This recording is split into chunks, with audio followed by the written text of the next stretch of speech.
Okay. Diane, thank you for that introduction, and thank you for dinner last night and hanging out with your relatives and meeting all of them for the very first time. That was very nice. And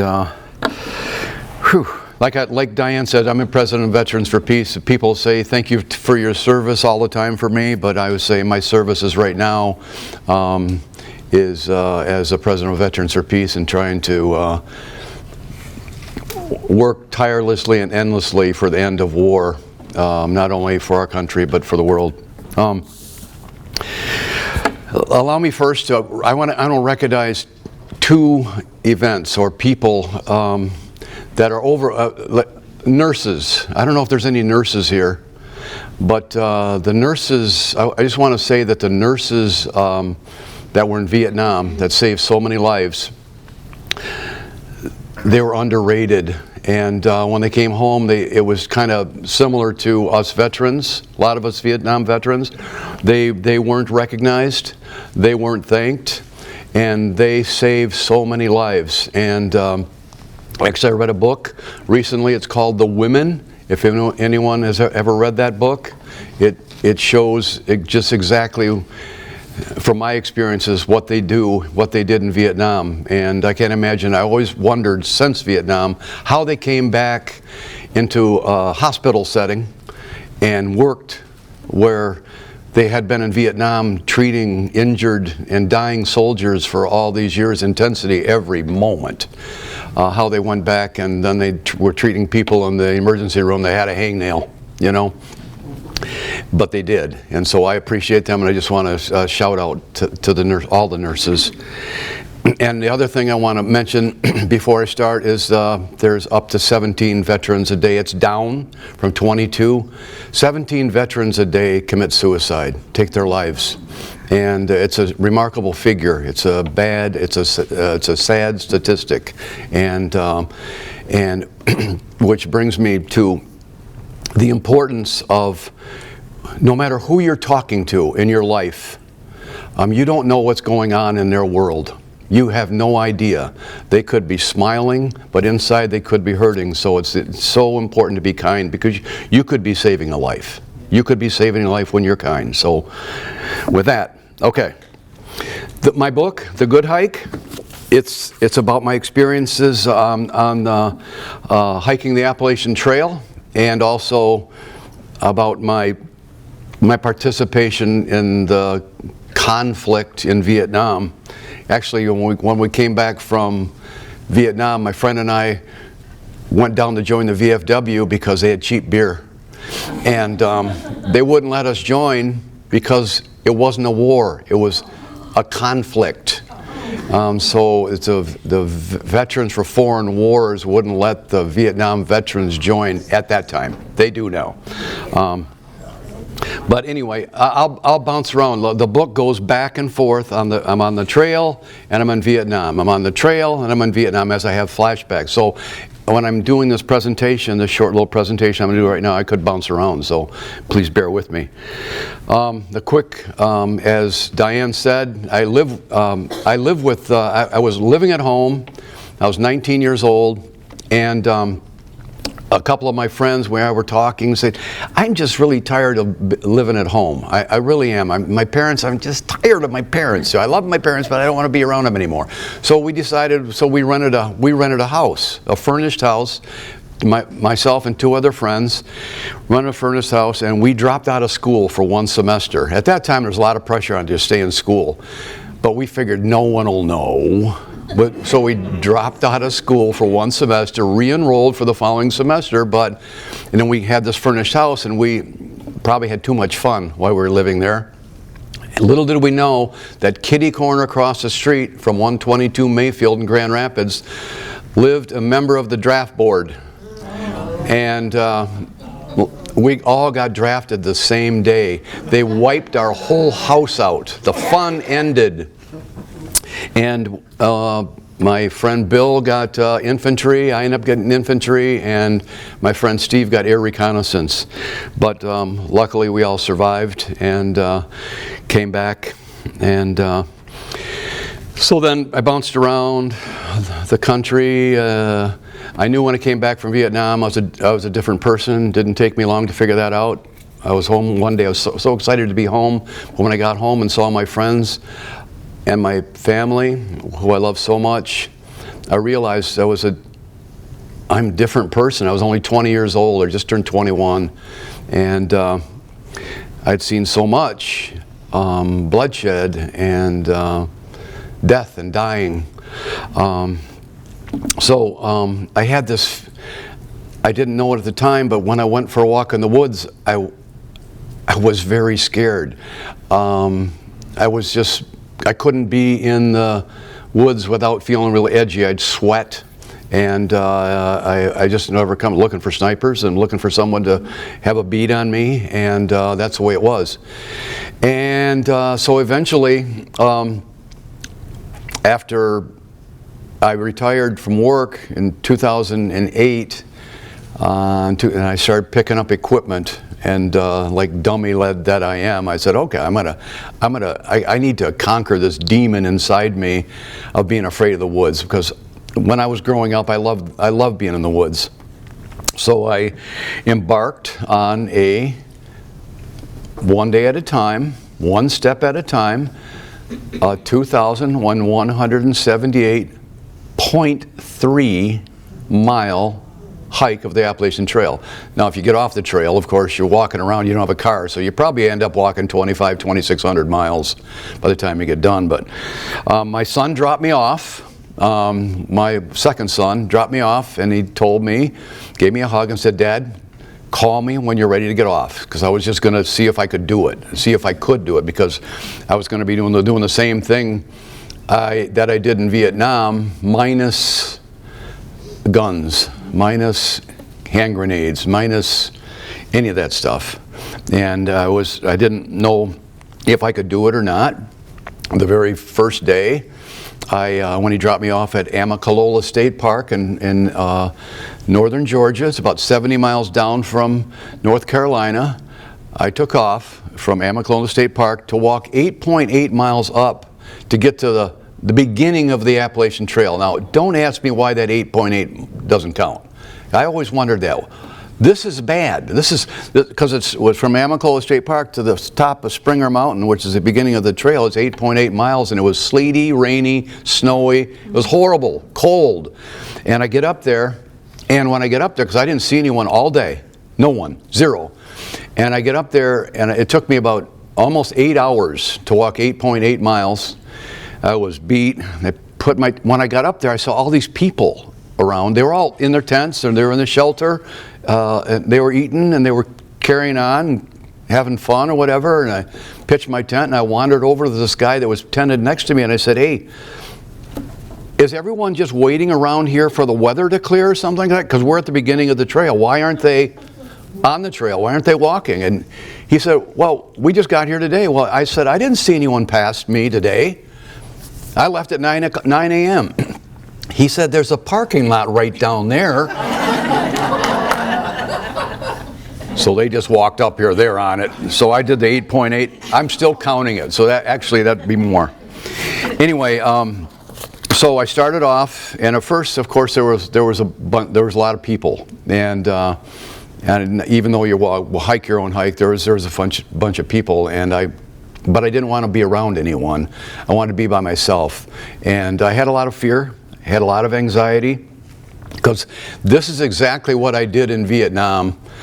We took hills, and the numbers, Hill 1338, the worst day of my life, Hill 1294, Hill 943.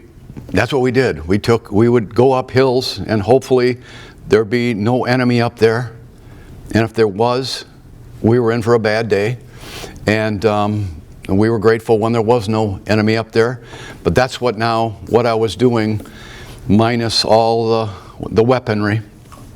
So after a while, after a few days, maybe weeks, I learned to relax a little bit and not be so afraid. At first, I was really afraid, especially at night. When I first pitched my tent by myself, I wanted to go out around my area and put out trip flares and claymore mines. No, I don't want anyone sneaking up on me. And that's what was going on with me at that time. But I learned to relax after a while. And but it was a long series of going up and down, and again backing up a little bit, dummy that I am. I thought it was like a walk the Appalachian Trail. It's grassy, flat, all the way to Maine. But no, that's what I thought.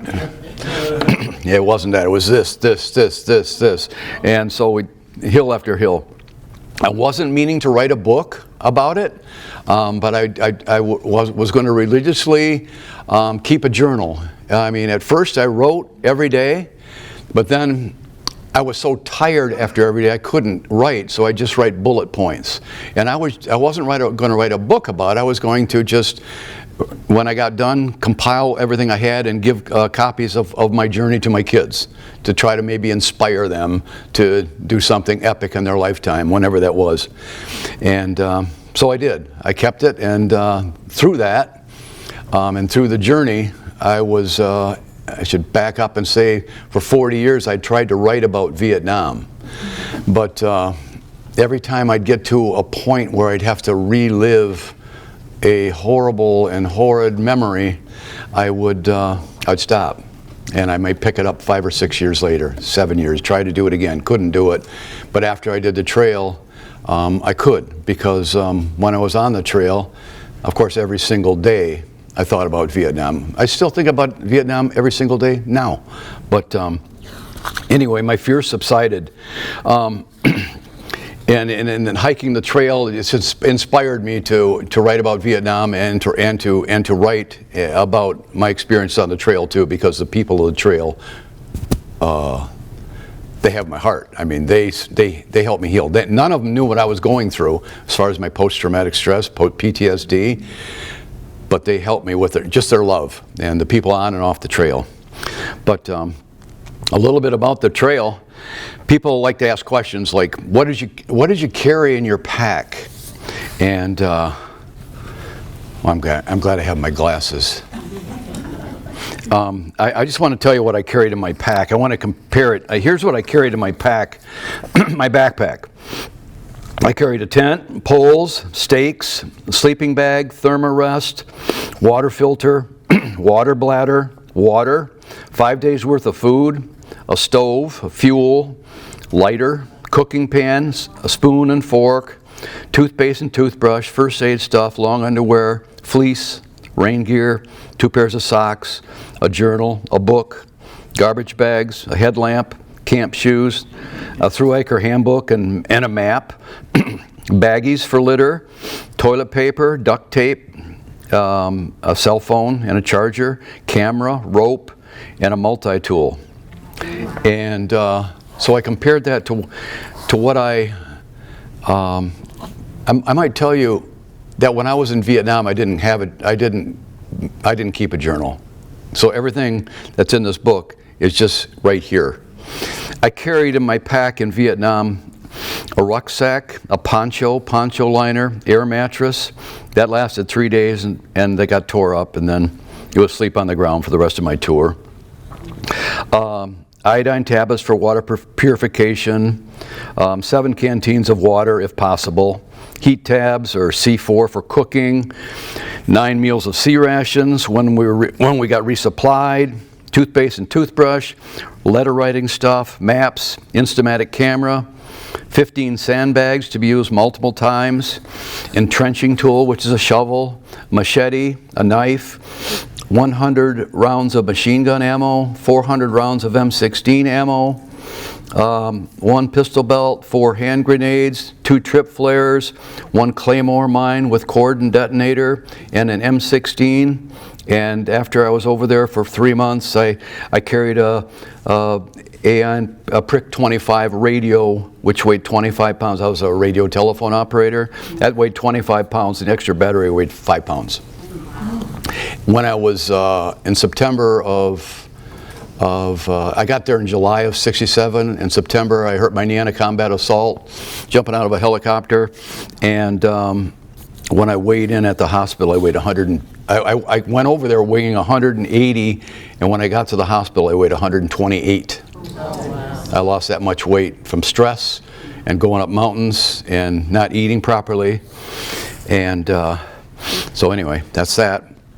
And people also ask me about the animals on the Appalachian Trail, about bears. And I would say I saw a lot of bears, and they were afraid of me, thank you. I'm glad they were, because some of them were huge. But when they would catch wind of you or see you, they'd spot you and they'd just take off rumbling through the woods. And I guess the scariest time on the trail as far as animals goes, it was early. I was in Georgia, and it was a rainy day. Seems like it rained the first, I don't know how many days I was there. It was rainy and cold, and I was going up, and it was rocky. I had my trekking poles, and I was making a lot of noise. I was trying to find a flat spot to pitch my tent, because I was tired. And I get up. I'm just getting up to the top of this hill where I'm thinking there's a flat spot, and I hear the mountain started moving kind of, and I looked ahead with wide eyes, and I saw, like, I guess they call it a herd of boars, wild boars. There was about probably, I'd say 10. Some little ones and some big ones. And when they saw me, they must have been up there, and they scurried across the trail and disappeared into the woods. And when you get up on the trail where they were, you can see it looked like a rototiller went through there. I don't know if everyone has experience with wild boars, but I got up there, I found a flat spot, I breathed a sigh of relief, and I found a flat spot, and I looked over and I saw it looked like a kind of like a Kmart tent, a little cheap tent over here. It's kind of a big tent, and the wind was blowing, it was cold, rainy, and I kind of yelled over at who's ever in the tent. I said, hey, I'm here, I'm just telling you everything's cool, I'm gonna pitch my tent here, and I'll talk to you later. And so I pitched my tent. I got in there, I was really tired. I ate inside the tent because it was raining, and it was really windy that night. And when I got up the next morning to go, I was hoping my tent wouldn't blow down in the middle of the night. It didn't, and I got up, and that tent, that cheap tent, was kind of blown over a lot, but you could see there was something in it. And I yelled over before I took my tent down. I yelled over, hey, are you okay? Nothing. I said, please say something. And no, nothing. So I went over there very reluctantly, very, very scared to what I was going to find. And because the night before I got no comments, and now this. So I slowly unzipped the tent, afraid of what I was going to see. And inside I just saw a backpack, a thermarest, some food bags, and that's it. Whoever was in that tent said, I'm out of here. I'm tired of this weather. I'm tired of everything. And they just left, because we only had about maybe a 6 or 7 mile walk to a highway. And so they just left. But that was that. Okay, so people also ask me if I ever got lost. And I got lost a couple times. Not really bad, not really horrible lost, because I just wasn't paying attention. The trail is marked by white blazes. They're about this long, about that wide. There are white blazes on trees like every 100 or 200 meters. And the trail's not wide. I mean, sometimes it's this wide. And when you're on rocks, there's no trail. You just got to look for trees and find the white blaze and then follow it, keep going.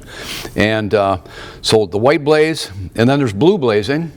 And there's some of the trees have blue blaze on. That means you can get off the trail. You can go off the trail and go down to a road and hitchhike and get out of there, or it goes around the mountain instead of over the mountain, blue blazing.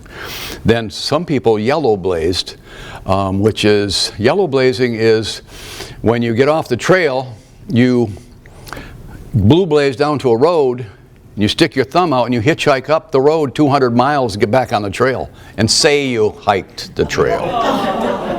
That's yellow blazing. Because that happened more than once to me. I go, hold it, I passed you way back there, man. How'd you get up in front of me? I mean, no one passed me. And anyway, that's yellow blazing. And For some reason, I was going to be a pure through hiker. I was going to carry my full pack the entire way, white blazing all the way. No blue blazing, no yellow blazing. I'm gonna do this thing like I'm hiking the Appalachian Trail. That's what I'm gonna do. So I did. And there's also this thing called slack packing. You might spend a night at a hostel that's right off the trail. And the hostel owner will say, "Hey, so where are you going to be tomorrow?" I said, "Well, I'm going to try to go 20 miles. I'm going to get up early and try to go 20 miles." What's that? Well, why don't you leave your pack with me, and I will drive your pack 20 miles up, and I'll meet you at this certain point where the trail crosses this road, and I'll carry your pack. So all you need is maybe a couple of candy bars and some water. And that's called slack packing. And you give them $10 and they'll do it for you. They'll do that the whole way. And so I didn't slack pack either. I was a pure through hiker.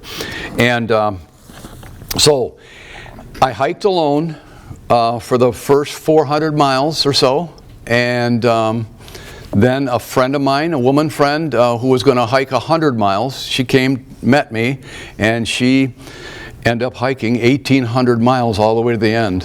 And then she took a plane back to where she met me and hiked the 400 back alone by herself.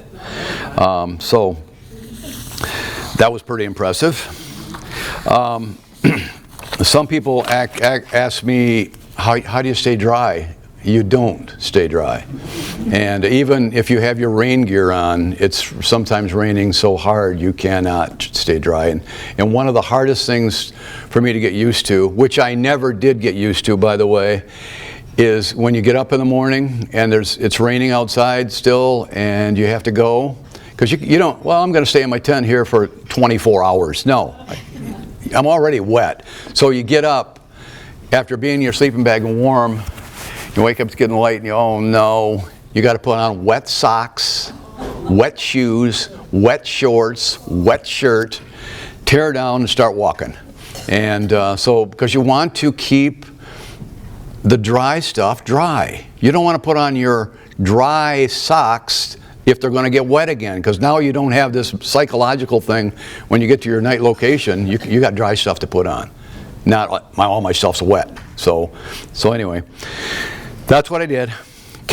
I never stayed dry. Everyone had a trail name on the trail. Mine was Nanique, but I could go on forever about the names. But some of them that I remember, no one went by their real name that I met. Whiz Kid, Supertramp, Jersey, Dr. Bob, Wrath, I'm Fine, Due South. There's the Three Stooges from Holland, Larry, Curly, and Moe. The Birds, Roadrunner, Spear Tip, Mad Chatter, Robo, Rugged Shark, Angry Beaver, Prairie Dog, Mofo, Cruiser, In Deep, Chachi, Soundtrack, Scab, Lemonhead, Roach, Whoop Whoop, and that's what she said. And there's all kinds of different names that I've met along the trail. Your friend's name? Which friend? Cosmos. And so after I hiked about, I'd say 400 or 500 miles, maybe 500 miles, I found from the Stooges, Larry, Curly, and Moe, they were from the country of Holland, that they were sponsored by outfitters, and they were doing this hike for charity. So I go, wow, okay, why didn't I think of that? So I sent a message to one of my friends in Traverse City, and I said, Ann, would you put out to all my friends and send her my contact information? You use a computer you get a half an hour at a hostel. They give you half an hour. And while you're doing this half an hour, you got people standing here, come on, hurry up, because they want to do their thing. So I sent a message out to my friend Ann, would you send a message out to all my friends if they'd contribute a penny a mile or a nickel a mile or anything they want to give, so I could maybe start a scholarship fund for a Veterans for Peace scholarship at the college, at Northwest Michigan College in Traverse City. And also for the Women's Resource Center, victims of domestic violence. So I would use it for both. And by the time I got done, I had raised from my friends and all the people that contact, because they shared it, $9,000.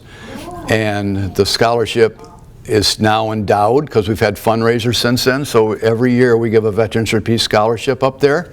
And I have $4,000 to the Women's Resource Center for victims of domestic violence. So that was a good thing. Okay, another question that people ask me, do you ever get hungry?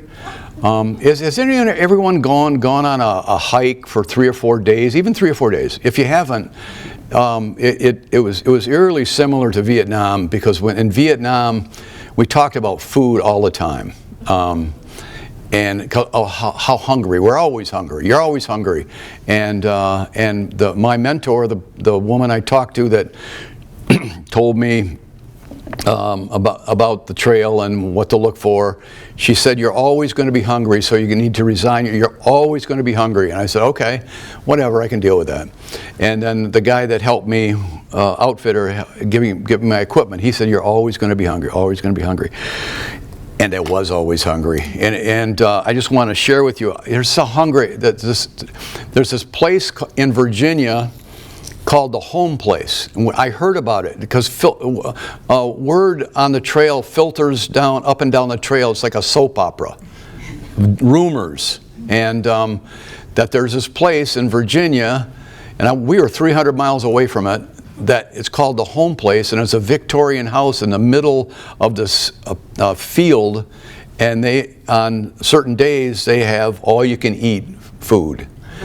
And so we planned our journey, and we came in that morning. We got within like 5 miles of it, and I didn't eat breakfast that day. We hiked, found this parking lot, and had to hitchhiked, found the Home Place. There it is.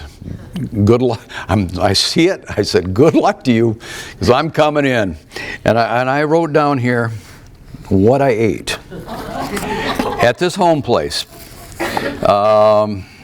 Okay, here's eat we did, especially me, and drink, because you're thirsty too. I drank at this place for dinner, which is about 11 o'clock in the morning. I drank 2 Dr. Peppers, 3 lemonades, 3 ice waters, 1 iced tea, 8 pieces of chicken, 3 slabs of roast beef, 2 helpings of mashed potatoes, and gravy, beans, corn, and biscuits, then peach cobbler, about 2 or 3 of those. I was basically a glutton. Sorry, Diane. And the amazing thing about this is, when we left there, I was almost sick. Oh God! And we went out and sat outside the Home Place for a minute. Then we had to hitchhike back to the trail, and we had to walk about 4 or 5 miles to get to this place where we were going to camp for the night. And when we got there, I was hungry again. I couldn't believe it. How can I be hungry? And that's how it was. And so, anyway, those are some of the questions that I've answered. But I want to tell you a little bit about Vietnam. And one of the things I wrote down here that I wanted to tell you about. Sometimes, like in Vietnam, there was it's a flip of the coin. You rotate walking point, and when I say point, that means you're the first person. It's not a fun thing. And we never take a trail wherever we are.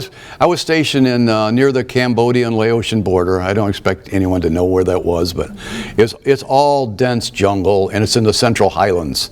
So it's mountains and hills. And so we never take a trail, because when you take a trail, your chance of getting ambushed are high. So that's why we never took a trail. But who's ever walking point's got the machete, and they're first, and there's 5 meters between every person, and you start hacking your way through the jungle and the vines, and you're going to places where no one's ever been before, and you're trying to make your way up to the top of the hill where you hope no one's there.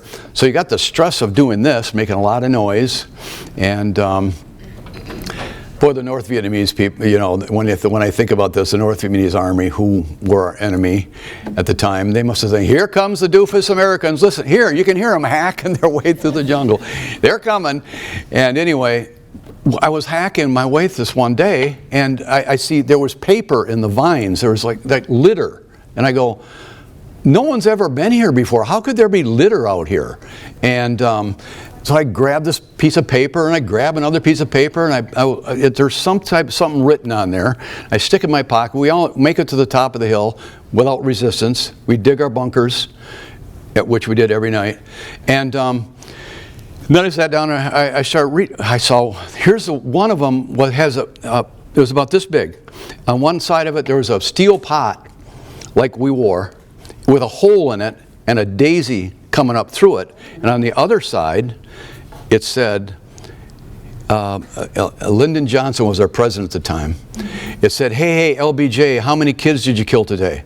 400,000 troops here in Vietnam. 180,000 killed and wounded. DuPont, Dow Chemical, Honeywell, etc., etc., etc., are hauling it in while they're hauling you guys out. Get out now before you're pushing up daisies too. That's what that one said. And it was obviously North Vietnamese. They would shoot off mortars instead of being explosive. They'd pop in the sky and all these leaflets would float down into the jungle. That's how they did that. And it was designed to lower our morale. But our morale was as low as it can go anyway. That wasn't going to get. And by the way, I'd like to, whoever sent those off, show me the way out of here and I'll do it. But I'm in the middle of the jungle. I can't leave. And another one said that I had was on one side of it was a picture of an African-American guy with this kid. Looked like a college kid. He was near a college and he was getting beaten by the police. And on the other side of it, it's, I don't like to use the word, N-word. What are you doing in Vietnam?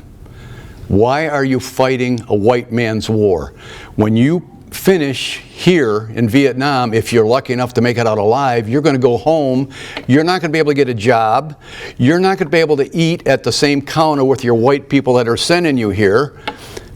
Your fight is on your native land. Go home now. And I go, wow. And that was pretty serious at the time because that's what was going on. I remember that was back in the 60s where George Wallace wouldn't let black people go to college. I mean, it was horrible. And but my fellow soldiers who were African American, they felt the same as I do. Show me the way out of here. I'd go home, but we couldn't. Anyway, I wanted to share that with you. And I want to share the story about a good friend of mine. His name, I went through basic training with this guy, Lloyd. He was a really good athlete in high school. And I went through AIT, infantry training with him, and we went home to Grand Rapids and drank some beers together. We got on the same plane, but from Grand Rapids to Oakland, California. Then we went in this big base, and he left before me, and away he went. And so I said, "Okay, I'll see you. I'll see you in a year, man." I said, "Okay, I'll see you in a year. Take care. Take care." Gone. So I get my orders, and I'm gone. So I end up in Vietnam. Obviously, and so I end up going to my unit, and when I get to my unit, there's Lloyd. It somehow. 500,000 guys over there at the time, we end up in the same battalion. I go, this is cool, this is awesome.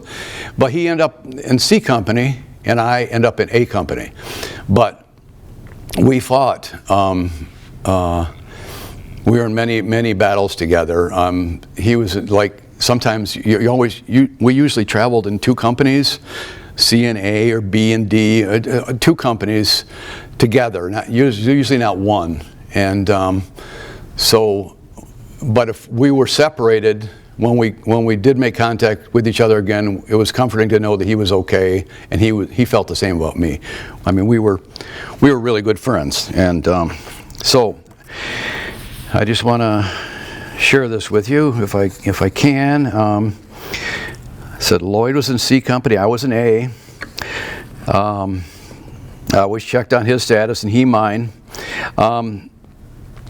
Both of our companies, although not set up together, and this is just before Christmas in 1967, so we kind of pulled back a little bit. We all had to pull back a little bit and kind of have this huge perimeter around our base camp where Bob Hope would come.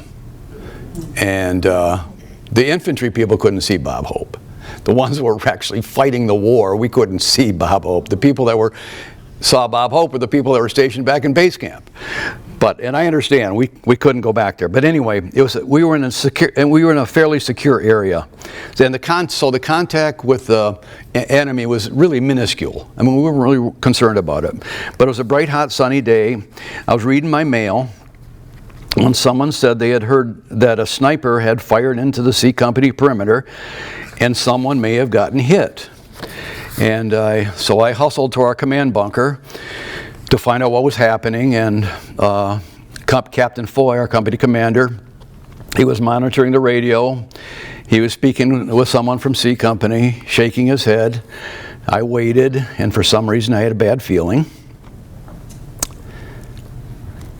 I said softly, afraid of the answer, "What's happening in C Company? Everyone okay?"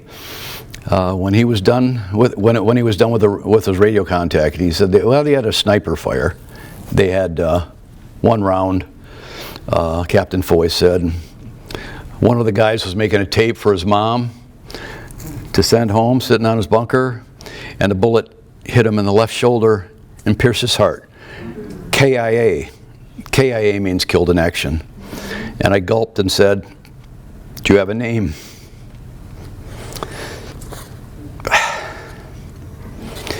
And he said, "I just got his last name, Slack." And I felt an arrow pierce my heart. And I was thinking to myself, maybe he's got the name wrong. Maybe he's got the name wrong. This can't be happening. And then I thought of Lloyd, lying on the ground, dying. I thought of him thinking about his fiancée and his mom with his last breath. And I did think of his mom. She was a single parent with one child. Lloyd, my friend, was an African-American guy.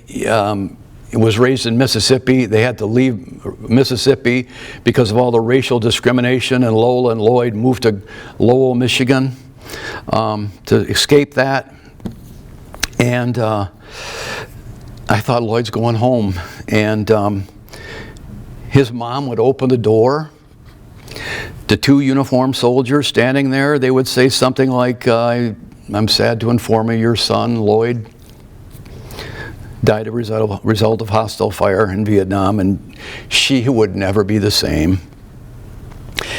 And when I came home from Vietnam, my dad pulled me aside and said, "You know, every time the doorbell rang here, Tim, for the entire year you were gone, your mom went down the basement and cried because she thought it was them knocking on the door." So that's my friend Lloyd, and the story goes on, but almost 50 years later, I found his mom. When I came home from Vietnam, I looked for her, tried to find her. She had moved, and I couldn't find her, because I just wanted to give her a hug from Lloyd, because speaking of our families and our girlfriends and stuff is what kept us going. And but I couldn't find her, but I ended up reuniting with her like last year, and then last December, like 2 days before the anniversary of Lloyd's death, Lola got sick, and she died the day after he died. And I was happy to be able to be invited to speak at her memorial, because I got really close to her in the few months I knew her. And after I spoke, her great nephew got up there and spoke, and he starts talking a little bit. Then he pointed to me and he said, "I want to just thank you. I never met anyone that was with my favorite uncle, and I just want to tell you, my name's Lloyd, and that's my son right there, the handsome young man. I look at high school. His name is Lloyd as well." And I smiled and drove home. Anyway, I want to share that story with you. And then one more story about my friend just before, on the way from at these on the trail, they're lean-tos. They're called shelters, but they're actually a lean-to. They're three-sided, and a lot of hikers would sleep in there instead of pitching their tent. I didn't sleep in there because when there was day hikers or section hikers, they don't know what they're doing. So when they go in there during the day and they sit down and they eat and they leave their crumbs lying all over the shelter. And does anyone guess what's going on there? What happens? Mice come. So you don't know, though, when you come in and sleep at the shelter, you're so tired you end up going to sleep, and in the middle of the night you wake up and you hear something munching, and you see mice trying to eat a hole in your pack, and which they do. And if there's no mice there, guess what? In the rafters of the shelters are snakes. And so that's why I slept in shelters twice early on, and then if I wanted to set up near a shelter, I'd pitch a tent near the shelter. And that's what I did. But in the shelter, there are these registers. And you go in there, so there's a book, and you can sign your name. You can say, hey, it was like May 9th. Nanik here. I saw a deer today, and it was a hard day for me. I couldn't find the water source, and then I finally found it, or whatever little tidbit you want to put in there. And everyone did the same. But you could look in there and see, oh God, May 3rd, Rugged Shark was here. That means he's 5 days ahead of me. I love that guy. I'm going to try to catch him. And I got to put in, maybe he'll do a 0 day. That's where you do nothing. You get off the trail. So anyway, that's what it was. So I was just about done with the trail. It was like 2 days before I completed. And I rode in the shelter. I wrote in the register how proud I was and grateful I was that I was able. I have now hiked 2,100 miles or whatever. That I was able to do this at my age. I finished like 3 days after my 63rd birthday. That I could actually do this, and especially with the PTSD I had, that I was able to finish this entire epic journey, and how all the people on the trail helped me, and I wrote how proud I was of everyone that has walked this far, because you've done something that's epic. I mean, it's not like a walk in the woods like Bill Bryson says, if anyone read that book. It was very difficult. And those thoughts reminded me, those strong emotions that day reminded me of how proud I was to have met this friend of mine named Leo Hadley. He was a first lieutenant in Vietnam. It was the 4th of July in Vietnam, and if I had to do it was 1968, if I had to do my entire 12-month tour, I had like 8 days to go. I mean, I was short, they called it, short. I was going home, and but like a full tour, like sometimes you get a drop, so I was probably going to go home earlier than that, but we got orders the day prior that our company was to perform a helicopter combat assault the very next morning. We're heading for the same hill that was a hot LZ. A hot LZ is a landing zone. When it's hot, that means the enemy's there. And when you come in on the helicopter, you can see them in the jungle, and they're shooting at you, and they're trying to shoot you out of the sky. Anyway, we're going back there, and that's the same place I lost my good friend Sergeant Andrade and Top, and 2 other guys, and 3 of my friends got wounded. We were going back there, and as luck would have it, I was going to be on the first helicopter in, because that's the way it rotated around. So I went to Hadley, and I said, Hadley, I've got 8 days to go, man. I've had more contact with the enemy than anyone in this company at this point. I've paid my dues. I said, please, can I go back to base camp? And he said he asked Grizzly. Grizzly was our battalion commander. He said, Hadley said, I asked Grizzly about you and sending you in, and he said, it's a 12-month tour. He goes on the assault. And I go, well, I'm not going to tell you what I said. Because Diane would get mad at me. But Anyway, he goes on the assault, and I think I think I speak for my entire platoon in saying we had a deep-seated dislike for Grizzly. I hesitate to use the word hate. Our opinion was he knew very little about what was going on out there, because he was never out there with us. He was either flying around a helicopter or back looking at his map, playing Risk with our lives. When it came down to it, the number of casualties when he was our leader was over 600 killed or wounded or malaria or something. Nearly entire battalion. Whenever there was someone killed, wounded, or malaria, or for some reason they got up or got hurt or whatever, we'd get years later, or weeks later, we'd get one replacement. But I went that day. I was the first bird in, and I had a bad feeling again. I don't want to get killed with 8 days to go after I've gone through all this. You know what I'm saying? So when we were coming in, I was so afraid, but I looked, I didn't see any enemy down there, and we wound up landing, no resistance, and 4 days later, I went home. And less than 6 weeks later, I'm home. I get a letter from one of my friends that's there. I'm home on leave. 6 weeks later, I got a letter from my friend that said Hadley got killed. He got killed in action as a result of an ambush. He and 13 others died on August 14th. Grizzly had sent 2 platoons. Like I said before, we usually work in 2 companies. He sent 2 platoons, probably not many guys, near the Laotian border, and they got ambushed and 14 of them died and several wounded. And I got that letter in the mail, and I realized then the war followed me home, and it never left. It never left. And by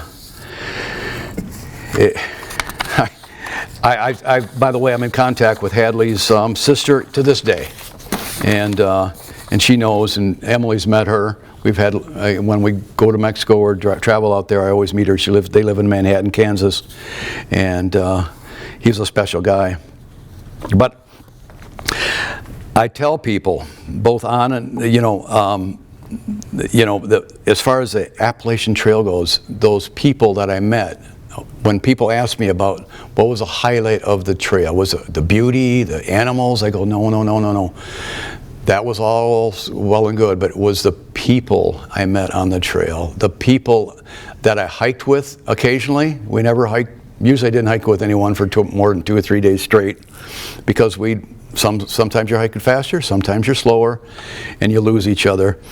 But it was the people on and off the trail angels, the trail magic, the people taking care of you when you get off the trail. I hadn't hitchhiked in 40 years, and I go, when I first started, how am I going to get resupplied? I got to go to the post office down here. It's 5 miles. I'm going to hitchhike. So we hitchhike and you get a ride, and then people would say, hey, you want to come back to my house? You should probably do your laundry. You don't smell very good. And let you take a shower, feed you, let you sleep in a bed, and then bring you back to the trail, and you want to give them some, I've got 10, 20 bucks or whatever. And they, no. I never met a hiker I didn't like. And that happened continuously. It was way more in the South, in the South, and I think about this to this day. I mean, the South, those people down South, politically, we're different. We're different people. But they are so kind and generous and nice, and they were so hospitable and took such good care of me. When I got to New York, New Jersey, not as much trail magic. When I got up into the Northeast, more. And like something, you'd be walking down the trail, and all of a sudden, what's that up there? And you get up there and you find a cooler, and there'd be a note saying, this is for through hikers only. Take something, please leave a note. And so you'd open it up and you find a soda or a sandwich or a candy bar, and you write a little note, tell them who you are, and move on. And you're so grateful to all those people and how they took care of you, and then just the love that was given to me and afforded to me by all these people was like a godsend to me. I mean, like they didn't know how much they were healing me as I hiked. And it was awesome. And I should also tell you that when I went to Vietnam, I was voted like the happy-go-lucky boy in my senior class, 1964, Ottawa Hills High School, Grand Rapids, Michigan. And I was not. I was a pretty nice guy. When I came back from Vietnam, I had no idea how racist I had become towards Asian people. And I didn't even think about it until I got back. I went to a movie one time, and when I was going to the bathroom, and I saw this guy next to me. He was Asian. And I go, and I got done and went out, and I can't be around those people. I can't be. I'm having these flashbacks of horror, and of all of them killing my friends, and wounded, and so I didn't know how to handle it, and so I thought that this isn't me. I'm just not that type of person. So through years of work with a therapist, I got over that. It's not that I don't think about it, but I don't have that feeling.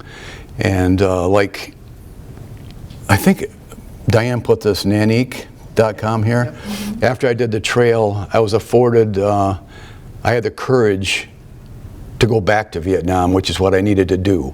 And I went back, and they did a documentary. That's what it is if you want to watch it. I went back with my youngest son, who at that time was 24, 25, and I wanted to meet my enemy. And so I met 5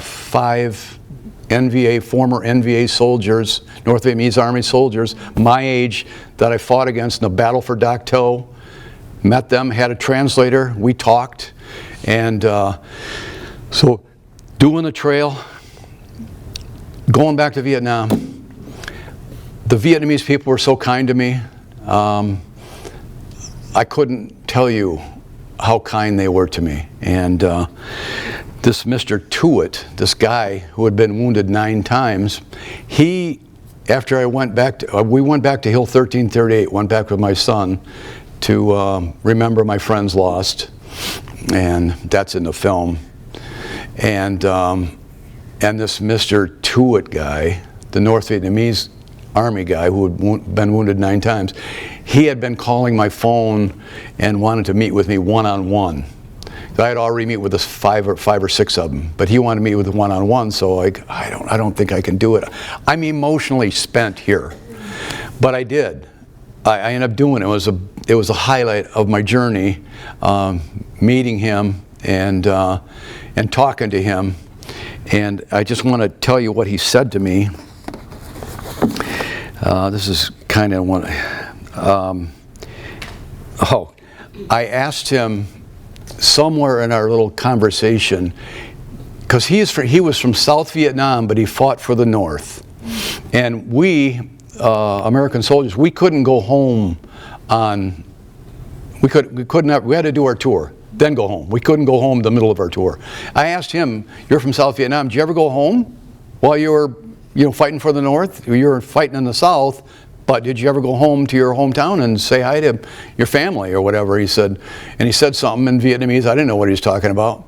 And the translator said, oh, no, he didn't go home. He didn't have a chance to go home. In fact, he's from here, and he was from My Lai. I don't know if you've ever heard of, some of you have and some of you haven't. That's where we went in, American soldiers, and we massacred over 500 women and children and elderly. We killed everyone in the village, all of them. It was Lieutenant Calley was a scapegoat in that whole thing. And so his family, Mr. Tuitt, his family was all massacred. His mother, his sisters, his grandpa, his friends, they were all massacred in My Lai. Yet here's this guy looking across at me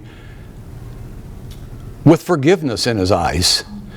And I was just asking him if he was going home. If he went home, I did not expect he was going to say his family got massacred at My Lai. And Mr. Tuitt said to me, well, let me back up a second. I asked him if he had ever he had ever experienced any like post-traumatic stress from his memories of the war, and he told me through tear-drenched eyes that his most vivid memory is of him attempting to bury 6 of his close friends after a firefight. He had buried 5 of them and was in the process of burying the 6th when the Americans were coming, and he had to abandon his friends before proper burial. He is pained to this day remembering that moment. And then he grabbed my hand, he held my hand, and he told me to pass this on to my fellow soldiers who are still haunted by memories and visions of war. Those that experience war change into someone they are not. I can attest to that. Many of us did things in wartime we would never think of doing because war changes us. It is important to tell your friends that we, the Vietnamese people, have forgiven you. You are now our brothers. We all seek peace within ourselves. Please bring this message home with you. And so I did. And I did bring that home with me. And I try to, it's difficult to attain peace within yourself. It's a lifelong project for me. But Mr. Tuitt was so kind, and his love and guidance, just like the people on and off the trail that helped me through and gave me strength. And like one of the lessons I learned on the trail was, another thing I'm working on every day is patience. And like when you're walking one step at a time, I don't know how many steps it is, the entire Appalachian Trail, but you're going to get there. You will get there. So whatever your goal in life is, there's no rush, unless you're old like me, to get to where you're going. You can get there. Just take your time and enjoy and make your mistake. And the other one is, which I learned early on the trail, is that the sun will shine on you. And I just, when I was having bad weather, I just looked upon this. This is life. You're having bad weather. It's sleeting, raining, cold, and it's miserable right now. But guess what? Tomorrow, the sun is going to shine. And so weather that, and you're going to be a better person for it. And that's what I try to remember. I'll always try to remember that when I'm going through stuff, that the sun's going to shine. It's up to me to make it shine. And that's the end of my story. Thanks for your attention, people. And please pray for peace in our world. Thanks. Thank you. Thanks. Tim shared with us the video that he mentioned that has been seen now by over 700,000 people on YouTube. And I would certainly encourage you to look at it, be prepared to shed a few tears while you're looking at it. And you will find it at nanique.com. That's partly why I put the sign here. And we had the pleasure, as difficult as it was in spots, of seeing that last night, and I strongly encourage you to do that also. Could you spell that, please? N-A-N-E-E-K. Thank you. You're welcome. You'll notice it's Keenan spelled backwards. Yes, kid is Keenan. And there's actually a hill we took, name Hill 943. On Hill 943 we had 5 or 6 media people with us. I don't know what they were doing out there. To film us. They were going to be with us 6 weeks, and they were going to do a CBS documentary on our company. They ended up being with us for 5 or 6 days. 3 of them got wounded, and but it was on that's on the name of it's Hill 943. It was filmed in December when we took Hill 943, and it was on TV in June. I came home in July, but it's available now. You can, if you just get Hill 943, you can see kind of what we went through. It's a year-long, it's an hour-long documentary, and keep this in mind if you watch that everyone that was killed and wounded taking that hill was killed or wounded by our own friendly fire. Not one person got wounded or killed via the enemy. It was our airstrikes, shrapnel, hit one guy in the jugular, short round, artillery round, where my friend lost his leg, and my other close friend, Lawton, got wounded. And there's Warren, my friend Warren back there. He's a good friend he played baseball with my friend Mike Lawton. Lawton got wounded on Hill 943. And anyway, name of it's Hill 943. Nanique, though, you won't even have time to fall asleep. It's only 36 minutes long. Thanks, everybody. You can see why Tim is a popular speaker in schools, veterans groups, churches, social organizations all over Michigan. They're very pleased to have you here with us today. Thank you. Thanks for having me, everybody.